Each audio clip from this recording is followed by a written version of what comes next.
poison. I would like to do just a case study for 1 minute on the China corruption link and the role of our work more broadly in that. Malaysia, for 61 years, one party governed this country.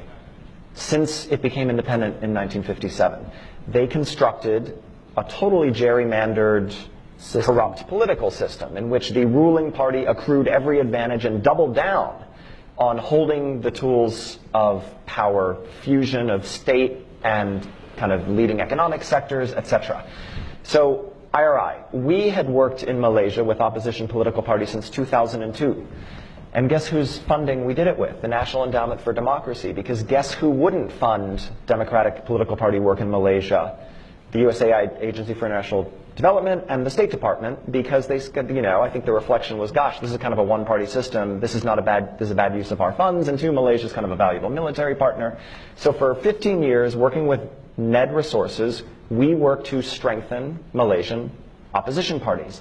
And guess what happened 2 months ago? After 61 years, they won. Not thanks to us, thanks to them. The good guys won. There was such a reaction to the excesses of corruption and cronyism and nepotism. It had nothing to do with us. But it was the excesses of the one-party state, the kind of logical culmination of the abuses of power in this quite rich Southeast Asian country. And so I visited, and I was sitting there with many of the leaders, the new leaders of this government, many of whom were just our partners we had been working with for 15 years. And one of the most senior of them, who's now one of the people running the government, said to me, gosh, IRI, you never gave up on us even when we were ready to give up on ourselves, right? And we're sitting in the Prime Minister's office. Here we are.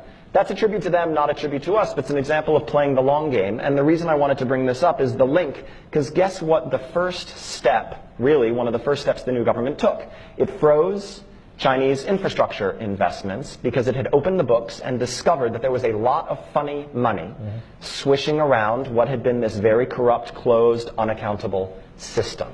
Right? And so there is a big corruption cleanup, and there is a big kind of a deep dive on foreign influence in this country. This is not a hugely pro-American country. It's probably never going to be an actual U.S. ally.